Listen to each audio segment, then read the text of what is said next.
pues ayuda a determinar los parámetros como críticos para obtener una buena calidad de servicio y el tamaño de buffer. Y también,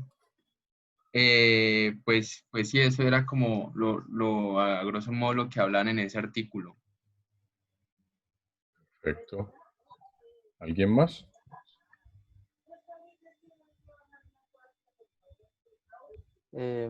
Pues yo leí un poco acerca del que hablaba sobre las redes MPLS y de y de la importancia de la ingeniería de tráfico.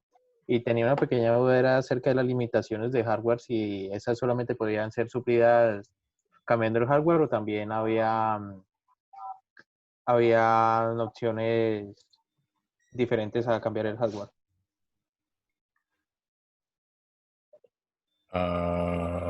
En la mayoría de los casos, bueno, depende de dónde nos ubiquemos. Hay muchos casos donde implica modificar hardware. Hoy en día lo más común es que sean modificaciones de software. Es decir, casi todos los switches para este tipo, sobre todo estos switches grandes para este tipo de redes, desde hace unos 10 años hacia acá más o menos, usualmente lo que vienen son con configuraciones de software. Puede que en algunos casos implique adicionarle alguna tarjeta o algo por el estilo, pero en la mayoría de los casos implica simplemente hacer actualizaciones de software. Ok. Pero, ¿por qué te surge esa duda particularmente? O sea, ¿qué parte No, del sino artículo? que en el artículo hablaba al principio de que, o sea, mencionaba que había unos problemas con respecto al tráfico, de que podían ser problemas de hardware o también problemas de una mala administración del tráfico, o sea, que en una parte de la red se está utilizando todo el ancho de la banda, pero en otra no se está utilizando nada. Pero no Ya, hablaba sobre qué soluciones podían haber acerca de los problemas de hardware. ya.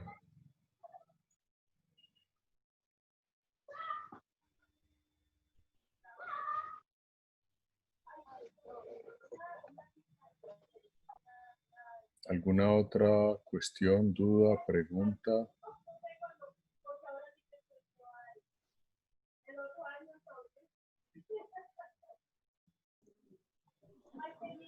Profe, pues yo leí un poquito sobre los artículos sobre New IP Ajá. y pues decía que era como una implementación nueva que está implementando China y pues que lo que buscaba era como descentralizar la parte del Internet, algo así creo que había entendido, y pues que venía a reemplazar como al protocolo TCP/IP, pues el que utilizamos actualmente, y que, o sea, el sistema de direccionamiento lo que buscara que fuera más dinámico, con redes privadas y que como con más control por parte no sé si el gobierno o por lo menos de los que controlan, administran la red. Eh, hablaba algo de conectar directamente dos dispositivos dentro de una misma red. O sea, en vez de enviarlo a internet, como que el propósito era conectar dos dispositivos y así enviar la información entre esos dos dispositivos sin necesidad de utilizar el internet, porque pues de esta manera se reduce el tráfico y, o sea, como que no hay menos saturación haciéndolo de esta manera. Y Sí, pues creo que eso fue lo el que peer-to-peer. entendí más o menos, profe. Sí, sí, a ver. Hay un término que se está usando hace algún tiempo que es el concepto de la osificación de la Internet. Si ustedes se fijan, eh, los documentos de MPLS, que ahí están también, se los colgué el martes en el Moodle, las diferentes RFCs, desde la 3031, que es la primera que describe MPLS, hasta la más reciente, que es la 8012. La cosa no ha cambiado mucho desde el año 2001 hasta ahora, es decir, en prácticamente 20 años no ha habido grandes cambios en lo que es la infraestructura básica de Internet. Y algo parecido ocurre con IP. Aunque IP versión 6 está propuesta desde el año 96-97 con unas, digamos, la versión como más definitiva se vino a publicar hacia el año 98 más o menos, 99 si no me falla la memoria. Y se han hecho modificaciones al protocolo IP versión 6. Las condiciones de las redes que había en ese momento en muchos aspectos con respecto a lo que tenemos hoy en día son muy distintas. En primer lugar, el concepto de Internet de las cosas en ese momento no estaba, ni siquiera estaba. El concepto de las redes de sensores es un concepto que surge más o menos hacia mediados de la década del 2000. Ese concepto de redes de sensores es el que hoy en día nos referimos como Internet de las cosas. Aparte de eso, la multiplicidad de dispositivos, sobre todo dispositivos de baja capacidad computacional y poca memoria, ha venido en aumento. Y ahora que se agrega todo este concepto de industria 4.0 que está tan de moda, entonces se empiezan a dar cuenta que la Internet como viene concebida desde hace ya 20 años, no se adapta a estos nuevos dispositivos. Razón por la cual, y esto es parte de la unidad 4, si no me falla la memoria, cuando hablemos de nivel de transporte o de TCP, vamos a hablar de un protocolo que se llama el QUIC, el QIC, que es algo parecido al New IP versión capa de transporte. ¿Por qué? Porque TCP tiene muchísimos problemas que están detectados hace muchísimos años. Sin embargo, como decía Winston Churchill, pues la democracia es el peor de los sistemas de gobierno cuando se eliminan todos los demás. Con TCP podemos decir algo parecido, es decir, aunque en su momento se intentaron otros protocolos de nivel de transporte, y si ustedes miran en el modelo OSI, hay otros protocolos de nivel de transporte. Finalmente, TCP es un protocolo que es capaz o que se adapta a la mayoría de los requerimientos. Y donde no funciona bien TCP, pues está UDP, que suple algunas de las falencias de TCP, aunque tiene otras falencias distintas, pero suple algunas de las falencias de TCP. Sin embargo, lo que empezaron a ver desde hace muchos años, muchas personas que trabajan en esto, es que TCP se estaba quedando absolutamente rezagado en muchísimos aspectos. Y que la dinámica de cómo evolucionaban, sobre todo las páginas web y las distintas aplicaciones, hacían que manejarlo sobre TCP fuera supremamente complicado, supremamente ineficiente, porque hoy por hoy una página web, por ejemplo una página como la de Moodle, puede tener abiertas 4 o 5 conexiones TCP simultáneamente. Es decir, que si una de esas conexiones falla, toda la página falla. Y si vamos a páginas más complejas, páginas como Netflix, como Amazon, etcétera, entonces allí el número de conexiones TCP puede ser muchísimo mayor. Y eso, porque hay páginas, hoy en día, yo creo que ustedes han trabajado algo de programación, hoy en día uno puede embeber cosas dentro de una página. Y esas cosas que están embebidas, esos ads de publicidad que están embebidos dentro de una página, vienen de un servidor distinto, tienen una conexión TCP distinta a la principal de la página, y así sucesivamente. Entonces, eso hace que TCP se vuelva muy ineficiente para ese tipo de manejos, y por eso desarrollaron ese protocolo QUIC, que de alguna manera trata de reemplazar a TCP.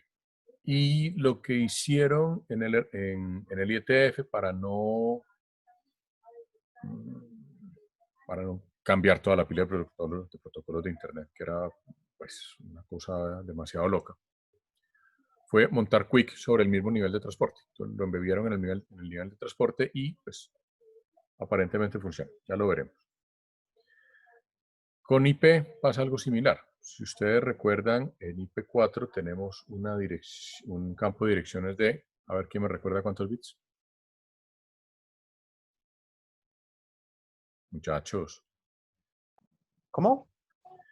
en IP4, el campo de direcciones es de ¿cuántos bits? Es de 8, 32. Ujú, 32 bytes. bits. Ajá. Perdón, bits. Y en IP6, Uf. A ver, ¿cuántas es que eran? Creo que 128 o con no. 128, 128 exactamente. es. Exacto. Entonces, fíjense o piensen qué puede significar para un dispositivo como un Arduino, por ejemplo, que creo que ustedes lo han trabajado. Manejar direcciones de 128 bits. Tiene que manejar direcciones fuente y destino de 128 bits para cada paquete IP que mande. Un dispositivo sobre una tecnología como LoRa, por ejemplo, que es una tecnología de IoT. LoRa es una tecnología cuyo payload tiene más o menos 20 bits y lo que manda son tasas de transmisión de unos cuantos cientos de bits por segundo. En el mejor de los casos, LoRa puede transmitir a 250 kilobits por segundo. Y si el campo del payload son unos 20-30 bits y solo los campos de dirección IP, ojo que no me estoy metiendo ni con nivel de enlace ni con nivel de transporte, significa que solamente en análisis de direcciones se está gastando casi 10 veces la cantidad de bits que él requiere en el payload. Eso es absolutamente ineficiente. Entonces, esa es la propuesta precisamente del NIO-IP, de ver, bueno, cómo adaptamos esto para que todo este tipo de dispositivos funcione y funcione decentemente.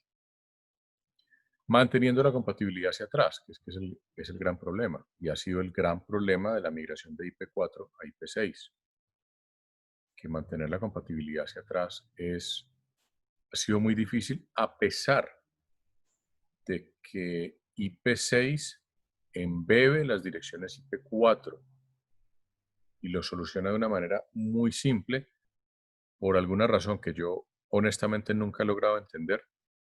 Los ISPs, los operadores y los fabricantes se enredaron muchísimo en esa migración, pero muchísimo. A tal punto que hoy por hoy apenas realmente estamos haciendo esa migración a IP6. Y si ustedes van a la configuración de su computador, van a encontrar que todavía hay direccionamiento IP4. Y que el direccionamiento IP6 es una opción. O sea, no es ni siquiera lo estándar, cuando debería ser al contrario. Lo estándar en una dirección IP6 y tener la opción de mantener el direccionamiento IP4 por compatibilidad hacia atrás.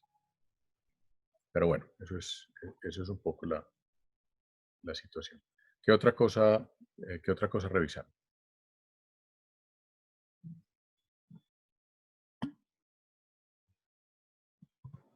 Profe, pues yo con la lectura que hice tenía una duda. Cuando se habla de buffer, ¿es como el buffer del computador o del servidor? Del enrutador. En este caso es El enrutador, dale, dale. del enrutador o del switch. Sí. Listo. También tenía sobre el documento que hablaba sobre MPLS, que hablaba de un protocolo que se llama RSVP. Creo que no Sí. entendí muy bien, o sea, busqué por encima, pero no entendí muy bien cómo funcionaba. Decía que era la reserva de recursos, pero ¿cómo logra esa reserva de recursos? Es lo que yo me preguntaba. Básicamente el RSVP, que es el Resource Reservation Protocol, fue un protocolo que fue originalmente pensado para reservar ancho de banda. Entonces lo que él hace es, dentro del nivel IP, él lo que hace es que establece una ruta y le va solicitando a cada uno de los enrutadores de esa ruta que le reserve y le garantice un cierto ancho de banda en el trayecto. Y básicamente hasta que él no logra que todos los enrutadores en el trayecto le aseguren ese ancho de banda, él no establece, digamos, no le da entrada a los niveles superiores para empezar la comunicación. Entonces, Pero él escoge cuánto ancho de banda a través de los criterios del tráfico sí, o... sí. Sí, él de acuerdo al, digamos, a la solicitud de tráfico que se le esté haciendo. Por ejemplo, eh, pongo a funcionar mi video para que todos ustedes vean mi video. El RSVP hace unos cálculos de cuánto ancho de banda necesita mínimo para que ese video funcione con el audio. Entonces él dice, mire, para video y audio yo necesito por ahí unos 128 kilobits por segundo para que funcione decentemente. Entonces él empieza a mandar paquetes de señalización con solicitudes a todos los enrutadores. Restricción. Los enrutadores tienen que soportar el protocolo. Si se encuentra en el camino con un enrutador que no soporta el protocolo RSVP, hay dos opciones. O no establece la conexión o establece la conexión hasta donde se pueda y luego lo deja bajo el criterio de mejor esfuerzo de IP. Listo, pero él también a través de un mismo canal puede, para diferentes servicios, puede destinar distintos anchos de banda en el Sí, mismo si transcurso. él por cada solicitud de servicio, él va reservando el ancho de banda que necesita. O sea, si por ejemplo yo en este momento tengo abierto este video y si de pronto por otro lado se me ocurre, qué sé yo, abrir Netflix, o decirles cualquier cosa, entonces él va a tratar de reservar ese ancho de banda adicional para Netflix, probablemente por otra ruta diferente, pero él, digamos, para cada solicitud de servicio que le haga un cliente, él va a reservar o a tratar de reservar esa ruta. Y ahí, ahí viene una limitación grande del RSVP, que por eso se trató de manejar luego con DeepServe, y es que cuando él empieza a hacer reservas de ancho de banda, y por las características de la mayoría de los flujos de información que se manejan en las redes, ese ancho de banda termina siendo mal utilizado, termina siendo subutilizado, porque realmente yo no estoy transmitiendo todo el tiempo ni ocupando todo el ancho de banda que necesito. Si yo digo necesito 128 kilobits por segundo para video, habrá momentos en que necesito probablemente 20 o 30 kilobits por segundo, o de pronto hasta menos. En algún momento necesitaré los 128. Puede que haya unos instantes en los que necesite más de 128, pero él trabaja, digamos, por valores promedio y eso hace que sea ineficiente porque como él reserva el ancho de banda, lo use o no lo use, entonces al final puede que se queden otros usuarios sin poder acceder al servicio porque alguien tiene reservado ese ancho de banda. Es como cuando ustedes, eh, cuando uno va a ir a cine con los amigos y uno dice, listo, yo les compro las boletas, yo compro 5 boletas y reservo los asientos. Y cuando llegan a cine, uno o dos de los amigos no llegaron, los asientos se quedaron reservados. Y nadie puede usar esos asientos porque ya alguien tiene esa boleta. Entonces, a menos que ustedes se paren en la entrada a tratar de vender esa boleta, pues esos dos asientos van a quedar vacíos. Vale, entonces, pues con lo que decías del DeepSearch, entonces el DeepSearch se adaptaría más bien al uso que se le está dando continuamente. Sí, sí. El DeepSearch trata de adaptarse dinámicamente. Ok, y esos protocolos son bastante utilizados hoy en día, imagino, o no tanto. Esos protocolos sí se utilizan, no tanto como se esperaría, porque las soluciones que se han dado para soportar el tráfico de Internet han sido soluciones más de fuerza bruta que de pulir estos protocolos. ¿Qué significa eso? Pues que hoy en día uno puede contratar 200, 300 megabits por segundo en su casa, que donde realmente, si uno piensa en un hogar normal, donde hay de pronto un computador, un televisor inteligente, 3 o 4 celulares, así todos se pongan a ver Netflix cada uno en su pantalla, probablemente no se van a comer 100 megabits por segundo. Entonces, si yo tengo un camión de doble troque para 25 toneladas y lo que voy a cargar son 10 bultos de cemento, que son 500 kilos, pues los voy a cargar sin problema, pero pues voy a estar pagando por la gasolina y los costos de un camión que de pronto no necesito. Pero como los costos de conectividad han bajado tanto, entonces para los operadores y para los usuarios puede ser mucho más cómodo simplemente aumentar el ancho de banda, aumentar la capacidad contratada, que pues implementar todos estos protocolos y hacer filigrana que a veces sería necesario. Si ustedes se fijan, creo que es esta RFC 8012, si no me falla la memoria, déjenme un segundito, yo miro una cosa. No, es esta. Precisamente hay una RFC relativamente reciente, muy reciente, me sorprendió lo reciente, entre otras cosas. No.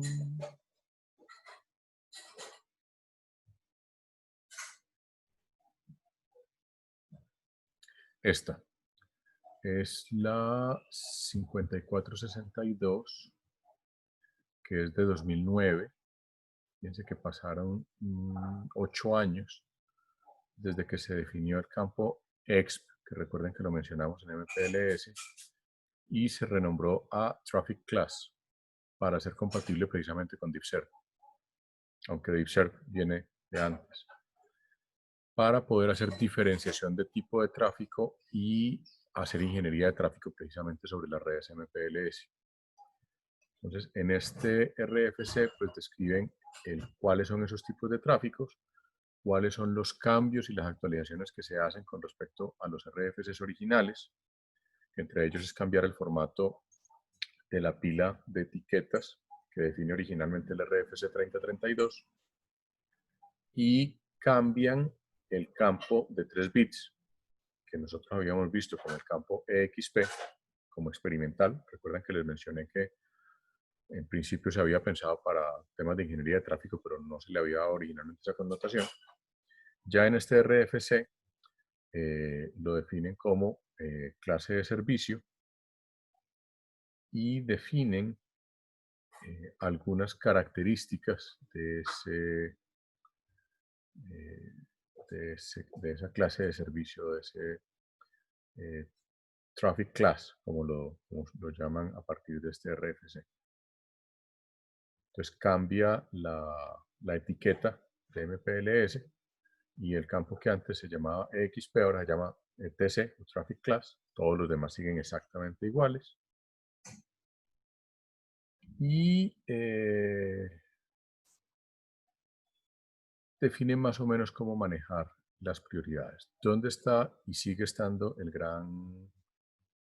la gran restricción con este tema de la ingeniería de tráfico? En cómo se manejan las prioridades de los tipos de tráficos y cómo definen los tipos de tráfico. Eso ya está bastante más claro, eso lo han venido definiendo con mucha claridad, sobre todo en las redes móviles, y eso se ha extendido hacia las redes fijas.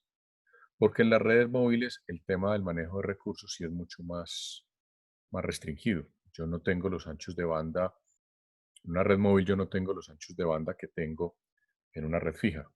Entonces, en las redes móviles hay que ser mucho más cuidadoso con el manejo y con los mecanismos de admisión de solicitudes de servicio. Listo. No sé si respondí la pregunta. Sí, bastante bien, profe. Y pues eso me hace plantear otra cosa que era por ejemplo, en los lugares, nada más aquí en Cali hay lugares donde no se puede acceder a mucho ancho de banda. Ese tipo de protocolos podrían ser una muy buena opción para tratar de menguar un poco esa falta de acceso al ancho de banda. Sí, sí, porque lo que tratan de hacer esos protocolos es evitar en la costa existe un término que no sé si es familiar aquí en Cali, que es a la tiña, puño y patada. Es cuando uno se lanza una piñata, pues a bolear codo, pata y lo que sea para uno poder agarrar lo que salga de la piñata. Más o menos así funciona hoy en día el tráfico en la Internet. O sea, el que primero llega y trata de agarrar ancho de banda, pues ahí, y al final todos los tráficos con prioridad o sin prioridad, pues terminan peleando por el mismo ancho de banda en igualdad de condiciones, cuando no debería ser así.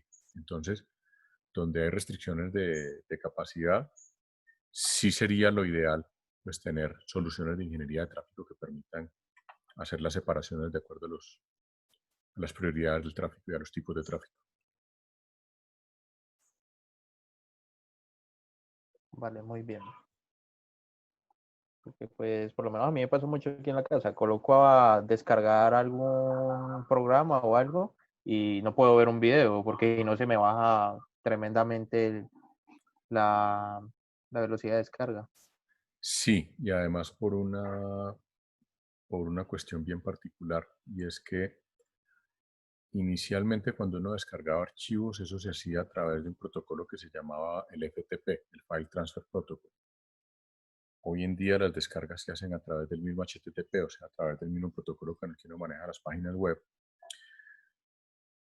con una particularidad, y es que el HTTP, cuando se utiliza para descargar archivos, se vuelve un protocolo muy agresivo, porque para él eso es una página web grande. Entonces trata de bajarlo lo más rápido posible para que el usuario lo pueda tener, y eso hace que se coma todo el ancho de banda disponible. Y si uno trata de hacer alguna otra cosa mientras hay una descarga en curso, pues hay bailas. Y eso en un computador. Si hay casos peores, como por ejemplo las consolas de juegos,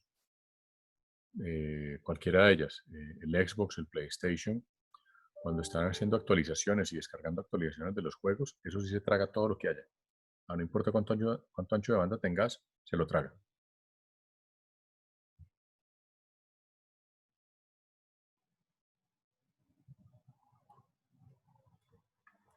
Bien, qué otro artículo lo pudieron revisar?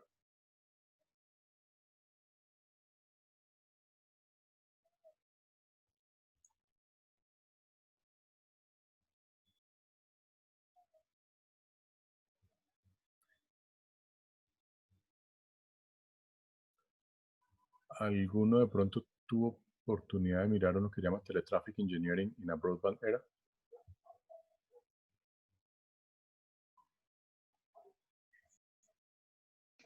No, profe, yo solo pues tuve para revisar el que te comenté. Ok.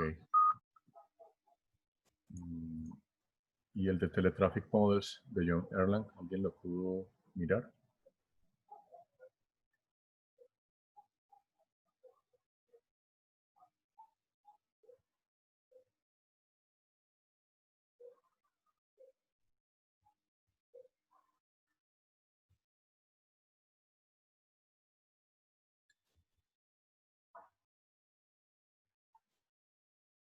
Bien, entonces vamos a hacer, mejor dicho, vamos a hacer un ejercicio. Pues como les dije, yo les subí bastante material al Moodle. Les subí pues los RFCs que a mí particularmente me parecen como más relevantes con respecto a MPLS. Les subí el artículo de donde salieron las presentaciones que hemos estado revisando, el Internet Protocol Journal, y subí pues bastantes artículos de ingeniería de tráfico.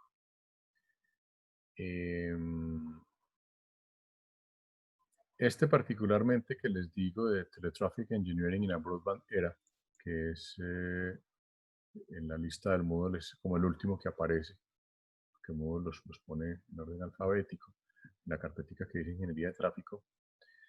Es un artículo muy, muy viejo. Sin embargo, incluso habla, vuelve y juega, no habla ni siquiera de MPLS, habla de redes y de banda ancha. Sin embargo,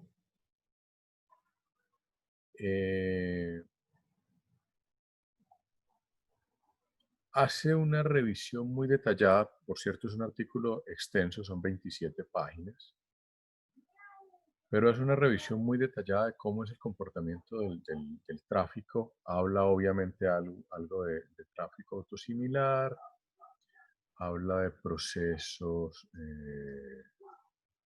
de larga duración y habla de diferentes modelos de tráfico. Y habla, digamos, de cuáles son los modelos de ingeniería de tráfico, los diferentes tipos de soluciones que se pueden enfrentar, cómo se ajusta uno a los diferentes modelos, cómo maneja la memoria, los buffers.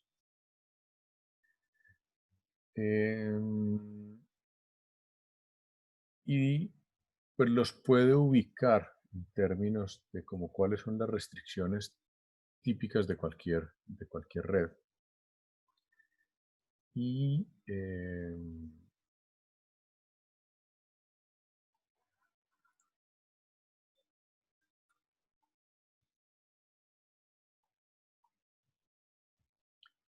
el otro que yo les recomendaría, un momentico lo reviso a ver si me refresco la memoria.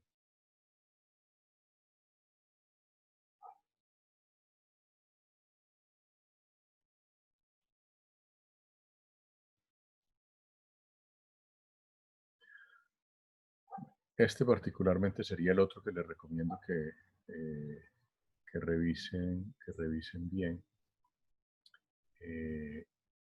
Es el que se llama, mejor dicho, es un número 04567400-TE. Es como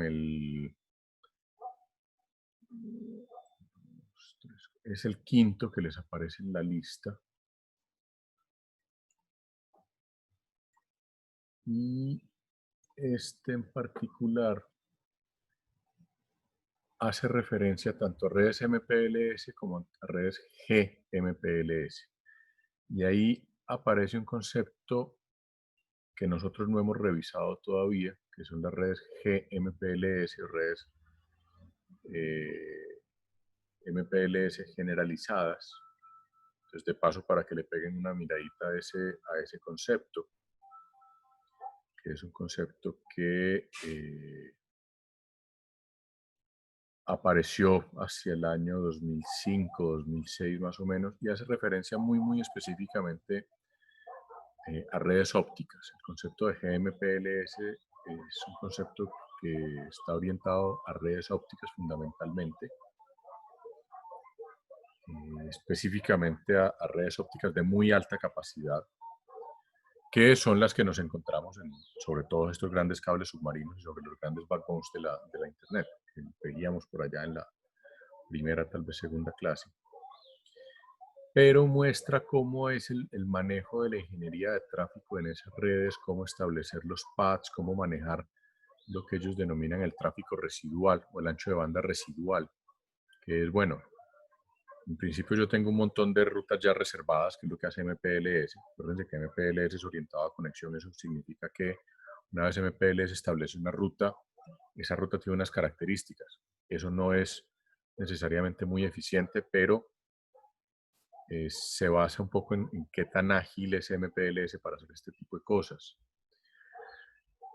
Entonces, hace ese manejo y explica cómo hacer esos cálculos para poder calcular esos anchos de banda que necesitaríamos y cómo funciona para hacer esa manipulación. Entonces, si les parece, o más bien, la tarea o la solicitud es miren esos dos artículos en particular. Si tienen tiempo, ojalá puedan revisar alguno de los otros.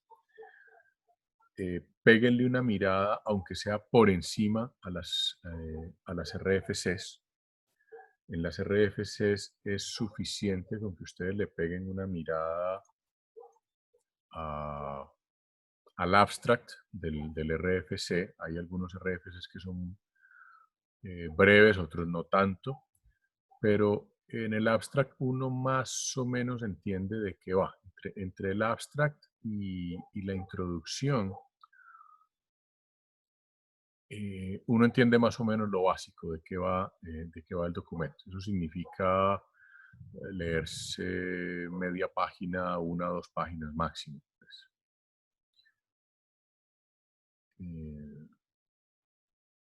Entonces, con eso podríamos ya hacer un ejercicio más detallado de ingeniería de tráfico, mirar cómo funciona la ingeniería de tráfico. Aunque yo ya les hablé en algún momento de los tipos de tráfico, de todas formas, péguenle una buscadita a cuáles son los tipos de tráfico, para que miren también cómo se define este tema de los tipos de tráfico, que una de las cosas que van a encontrar es en redes inalámbricas, particularmente redes móviles, redes 4G, 5G, hay unos tipos de tráfico definidos, y en redes fijas hay unas ciertas diferencias en el tipo de tráfico. Y uno de los problemas que hay es cómo compaginar eso. La tendencia en este momento con las redes de quinta generación es a equiparar los tipos de tráfico en las redes fijas a los tipos de tráfico que manejan las redes de quinta generación para poder estandarizar el lenguaje. Eso apenas se está empezando a lograr, pero la idea es que ustedes miren un poquito cómo está eso, cuáles son esos tipos de tráfico y de acuerdo a esos tipos de tráfico, entonces hagamos el ejercicio de mirar cómo se comportarían esos tipos de tráfico en las diferentes redes bajo las diferentes arquitecturas que, como les dije, vamos a retomar, de acuerdo a cómo está planteado el curso, vamos a retomar el tema de las diferentes tecnologías de red, el HFC,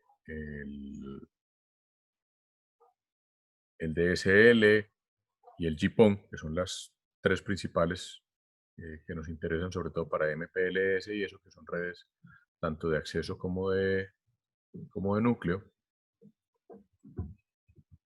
Y entonces cerraríamos la discusión viendo las arquitecturas de estas 3 redes. Cuando digo las arquitecturas es, ya ustedes en las presentaciones que hicieron, en las presentaciones que organizaron, vieron como lo general, la tecnología, cuál es, digamos, la estructura general de la red, etcétera, etcétera. Pero ahora vamos a mirar es, bueno, ¿qué hay en el nivel físico, qué hay en el nivel de enlace? Cuando hablamos de estos tipos de tecnologías, usualmente lo que se definen son solamente nivel físico, nivel de enlace. Porque luego, ¿qué tenemos? IP. Entonces, ahí lo que monto es una pila de protocolos TCP/IP, pero lo que me diferencia todas estas redes son esos 2 primeros niveles. Y eso me va a generar una diferencia grandísima cuando voy a hacer todo este manejo de ingeniería de tráfico. Imagínense ustedes un escenario a partir de estos tipos de tráfico. Y vamos a definir, les voy a definir entonces un escenario típico, un caso de estudio, pero por ahora ustedes imagínense casos posibles de lo que ustedes viven. Ahora me acaban de mencionar, sí, cuando empieza a descargar archivos se tuesta porque no se puede ver ni un video ni nada. Entonces imagínense ustedes escenarios típicos o corporativos o de hogar, porque hoy por hoy un hogar típico puede ser muchísimo más pesado en términos de tráfico que una empresa. En las empresas usualmente uno no está viendo Netflix y descargando juegos, en la casa sí. Bueno, teóricamente en la empresa uno no está viendo Netflix y descargando juegos, digamos, es lo que se espera. Que lo hagan es otra historia. Pero imagínense esos escenarios e imagínense ustedes, como ingenieros telemáticos, cuál es el problema que van a resolver. ¿Cómo plantearían esa red? ¿Cómo plantearían el núcleo de esa red? ¿Cómo plantearían desde MPLS ese manejo para que, digamos, ese operador o esa empresa pueda lidiar con ese tráfico? Simplemente como un ejercicio, no les voy a decir que hagamos simulaciones, no, simplemente como un ejercicio más mental que otra cosa, para que a raíz de estas lecturas entonces tengamos una discusión en nuestra clase del martes y cerremos ya este tema y podamos pasar a finalmente la unidad 3. No sé si tienen alguna duda de qué es lo que les acabo de plantear.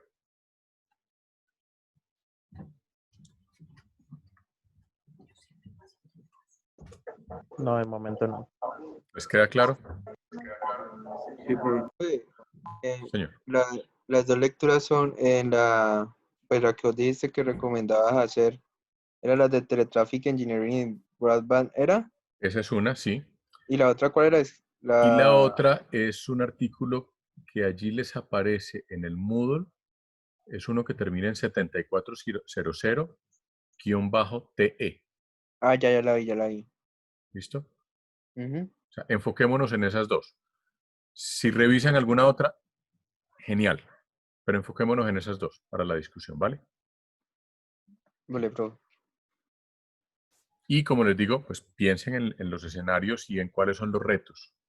Porque como les digo, pues ustedes son los que van a enfrentarse a ese tipo de retos cuando ya están trabajando, cuando les toque configurar un enrutador, cuando les toque configurar un switch MPLS y tengan que hacer algún tipo de diferenciación de tráfico. Péguenle una miradita al tema de DiffServ. Ya hablamos un poquito de RSVP, pero péguenle una miradita al tema de DiffServ, de servicios diferenciados, que ahí, digamos, uno habla en genérico de DiffServ, pero ahí hay varios protocolos involucrados de los que no hemos hablado. Eso en teoría pues es nivel 3, pero pues si hay cosas que aclarar de temas de DiffServ para que de una vez lo aclaremos. Y ya el martes entonces hagamos como la introducción básica a lo que son redes SDN. ¿Listo? Y cualquier cosa pues me van preguntando en el transcurso de estos días, ¿vale? Listo, profe. Bueno, muchachos, por mi parte no era nada más por hoy. Pues nos vemos el martes. ¿Listo? Listo, profe. Listo, profe, gracias. Bueno, que esté muy bien. Dale, Chao, profe, chao. gracias. Hasta luego, profe.